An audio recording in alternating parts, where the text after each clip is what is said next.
दुबईमध्ये गाडी रेंट करता तर ही चूक कधीच करू नका.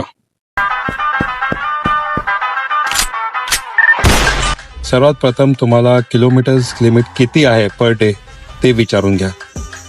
सेकंड, गाडी स्वस्तात भेटते म्हणून घ्यायची असं करू नका. गाडी जेन्युइन कंपनीकडून घ्या आणि त्याचे गुगल रिव्ह्यूज वाचा. त्यानंतर इन्शुरन्सचे टर्म्स अँड कंडिशन काय आहे ते वाचा, ते विचारून घ्या. आणि गाडी घेताना, रेंटवर करताना आणि रिटर्न देताना पण गाडीचा संपूर्ण डिटेल व्हिडिओ, इंटिरियर आणि एक्सटिरियर, स्पेशली गाडीचे रिम, गाडीचे दरवाजे, गाडीचे रनिंग बोर्ड, ह्याचा व्हिडिओ एकदम क्लिअरली घ्या.